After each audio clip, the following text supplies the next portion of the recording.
こんにちは、月島です。前回の動画で開封レビューしたイストプロの Bluetooth ペアリング方法とボタンのカスタマイズの仕方などを今回は見ていきたいと思います。Windows パソコンと Mac、iPad とペアリングします。目次です。Windows 編、Mac 編、iPad 編、マウスアシスタント6でカスタマイズする方法、最後にまとめです。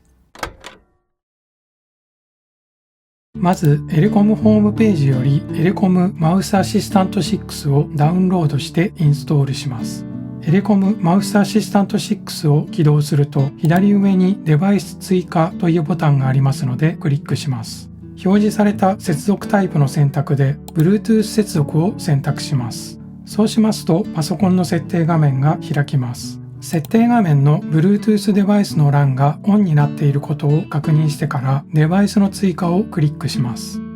ここでイストプロの接続先切り替えダイヤルで使用したいチャンネルを選びます。次にパソコンのデバイスを追加するという画面の Bluetooth をクリックします。ここでイストプロ底面にあるペアリングボタンを長押しします。接続先ランプがゆっくりと点滅しだしたらイストプロがペアリングモードに入ります。そうしますとパソコンのデバイスを追加するという画面にイストプロが表示されますのでクリックして選択します。そしてイストプロが接続済みとなりデバイスの準備が整いましたと表示されたら完了をクリックします。パソコンの設定画面の Bluetooth デバイスの欄にイストプロが追加されているのが確認できたらペアリングは完了です。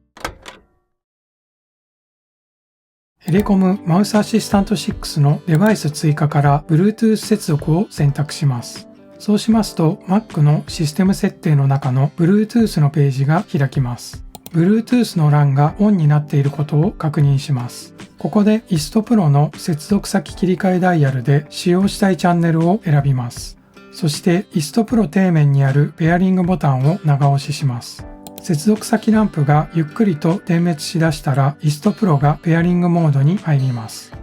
Mac の Bluetooth 欄の近くのデバイスのところにイストプロと表示されたら接続をクリックします。エレコムイストプロが自分のデバイスの欄に移動し接続済みと表示されたらペアリングは完了です。またキーボードアシスタントの設定ページが開きますがこれは無視して大丈夫です。iPad 設定画面の Bluetooth をタップします。次にイストプロの接続先切り替えダイヤルで使用したいチャンネルを選びます。私は Bluetooth の2番を選択しました。そしてイストプロ底面にあるペアリングボタンを長押しします。イストプロがペアリングモードに入りましたら接続先ランプがゆっくりと点滅します。iPad の Bluetooth ページのその他のデバイスのところにイストプロと表示されたらタップします。Bluetooth ペアリングの要求がポップアップに表示されたらペアリングをタップします。接続済みと表示されたらペアリングは完了です。これでイストプロを使用することができるようになりました。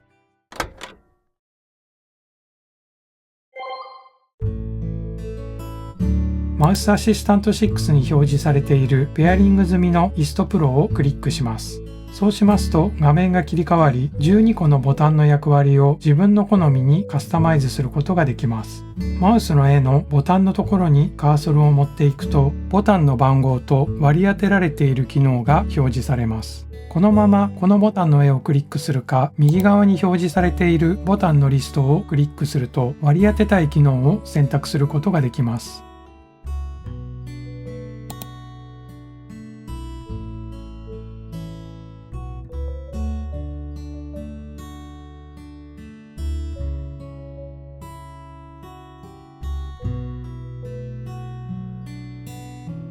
また、リストにないショートカットのコマンドなどを割り当てたい場合は、キーボード入力を選択すると入力ページが開き、任意のショートカットを指定できます。私は3番のボタンにコマンドプラス R を設定してみました。そしてサファリなどのアプリケーションを指定して開くことができますが、指定した任意のフォルダを開くという設定は私が見た限りではないようでした。ロジクールの MXL5 では指定可能でしたので、この機能はあると嬉しいなと思います。また、右上の工具とドライバーのアイコンをクリックするとメニューが開き、ポインターやスクロールの設定を行うことができます。例えば、ポインタ設定を開くと3種類の速度を設定して本体のスイッチで切り替えることができます。そして私はまだ使用していませんが、アプリケーションごとにボタンの割り当てを変更することもできるようです。イストプロはジェスチャ機能にも対応しています。ジェスチャ機能とは、ジェスチャ実行を割り当てたボタンを押した後にトラックボールを指定した動きに動かすことでショートカットなどを発動させることができる機能です。ポインターの動きを連続で4段階まで組み合わせることで最大約160通りのジェスチャを使用することができます。設定の仕方はボタン割り当てでジェスチャ実行を指定します。次に右上のツールボタンをクリックして一番左にあるジェスチャ設定のボタンをクリックします。そしてページの下にあるプラスボタンをクリックすると新規にジェスチャを作成することが可能です。私はたくさん割り当てを作成しても絶対に忘れてしまう自信がありますので4つだけ作りました。Bluetooth 接続を使用してイストプロを実際に使用してみたところ、特に不具合もなくとても安定していると感じています。イストプロのドライバーやマウスアシスタント6がしっかりと機能しているのだと思います。途中で途切れてしまうといったケースもほとんどありませんでした。そしてマウスアシスタント6は直感的に操作できる感じなのでとても良いソフトウェアだと思います。ソフトウェアを開いて操作していれば大体の設定方法は理解できる感じです。またジェスチャ機能は設定や操作に少々慣れが必要かもしれませんが、覚えていられる範囲を超えて設定しなければ良い機能だと思います。それでは最後までご視聴ありがとうございました。